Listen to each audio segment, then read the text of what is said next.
Okay, everyone, we're going to kind of bring this part of it to a close there. I know there's been some great discussion there, but we're going to have a lot more chances to continue that as well. What I'm going to do is walk around from table to table and have one person give a quick kind of summary of some of the conversation at each table.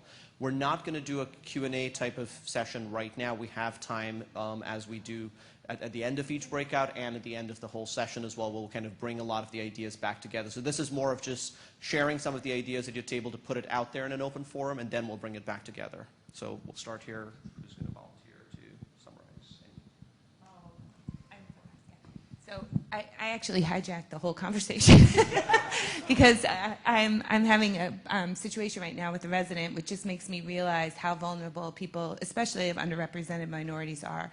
So we have one of our superstar residents who's had a devastating family issue come up, and he's on the verge of quitting. And you know, he supports a young son, he supports family members, he's put in 8 years of his life into training to become a physician. He's so close. He's a year away from graduating, and then he's on a razor-thin edge of just financial viability. So what we were discussing were ways that maybe we can come up with, and what I realized were, there are lots of support services, but there's no cash. He needs cash. And so maybe having a rainy day fund for residents, that's a national thing that we can, fundraise for, that people could apply to. Just something, because these kids who are right on the financial make it, break it edge, when something happens, and it always seems to happen to them, of course, it's not that they need support, they need like concrete help. And so anyway, we were brainstorming around ways to do that at a national level, to have some sort of fund for people. So I think financial issues are a big part. If I'm not mistaken, maybe Mike can correct me on this, but I think Court has started a fund, right? Yeah, I forget the name of it. It's a cute name. Yeah. It's a fund that we started following the hurricanes, and now you can donate to it all year round, and we're going to save it as a source of funding for just these sorts of issues. So I can chat with you. Yep. So I think that's one possible.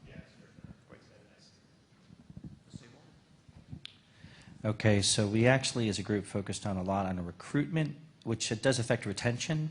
One of the first things that came up was racism and intolerance, perceived or real, because depending on what state we are, there's some of the things that have been going on. We maybe have bastions that are actually there to support people, but what's the perceptions around that, around the area? Could that affect whether people want to come and join our team or stay on our team? And how do we balance that? The other part is demographics of community, language, culture. Is it urban or suburban? What's the effect on that? What are people looking for? And is it attractive enough for the faculty or to want to stay there? Because maybe there's, as in family, it's not just you bring in that one person, it's the family you bring with them, and do they want to stay?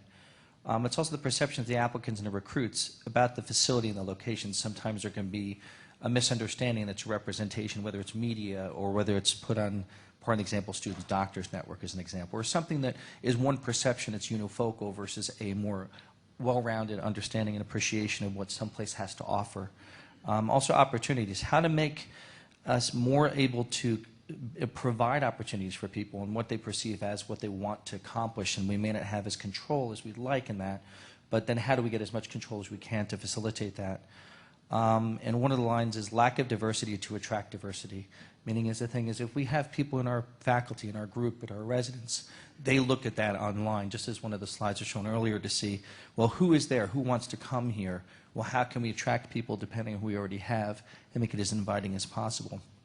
There's also generational differences and expectations of where they want to come and where they want to stay. And what if, well, I want to come in here. This is what I want.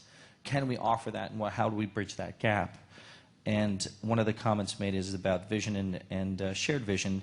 You can't develop excellence in healthcare without diversity of ideas and experience. So we really need to overcome this, or it's going to be a perpetual problem. Great, thank you. And then from this table.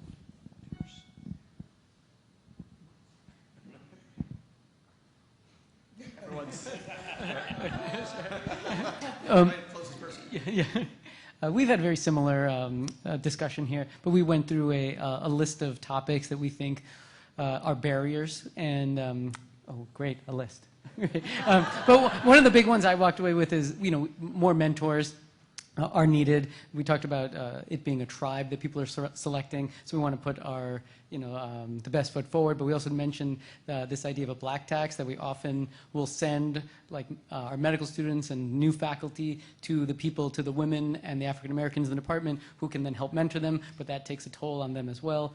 And we spoke a little bit about promotion and people feeling not ready, and how do we get them there? And that's something that we could do more of a system level change, where we can make sure that people who are ready can get there and know that they're there and apply, because not everyone's doing it on their own.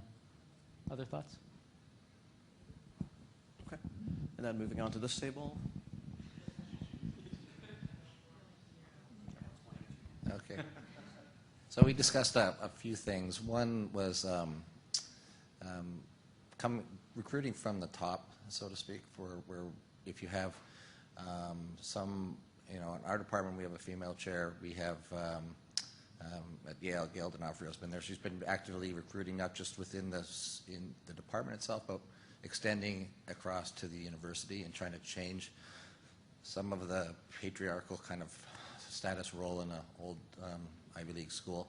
But the other is, we discussed about from below as well, where your pipeline is, trying to extend down even below the medical student area to even the undergraduate, to try to boost that element of providing, we're talking economic resources, providing the resources for folks that don't have the opportunity to think about going to medical school, or thinking about going to, and extending that to try to get the pipeline to grow from below. I think that's important.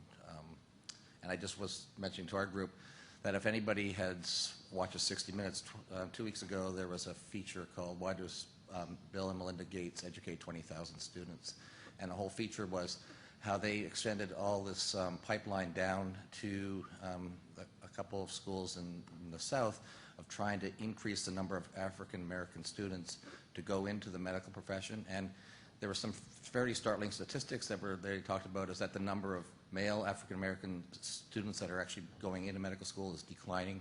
The number of women African American students is increasing, but there's kind of some disparity from that, and it has to do with, a lot of it has to do with kind of economic opportunities and how they can extend into it. And we're all at larger universities. It has to come from the university itself to try to extend that opportunities to folks that may not have the opportunities to go forward. And we'll pass it back to the table here. Volunteers. Sorry. There you go. It's court care. Exactly. Court cares. There you go. Court cares. So the advantage or disadvantage of being last is we can just echo everybody else's sentiments, right, and not repeat much. No, so we hit a lot of the same themes. I think one thing that was brought up a little bit was to understand your community, not only your local community like faculty and institutional community, but your real community engagement perspective. You're not just recruiting somebody potentially to an academic institution, you're recruiting a significant other who may have a much bigger concern about the surrounding community. So a couple of tidbits about the interview process was make sure that you diversify your interviewees and interviewers similarly. So making sure that people who are matched up with URM, gender diversity, et cetera, on the interview committee, so that they have an opportunity to ask somebody who was potentially in their shoes 3 or 4 years ago, and being proactive about opening up the conversation. What are your concerns? What are your fears about coming here? How can we recruit you and make you happy and convince you or assure you that this is the right place for you?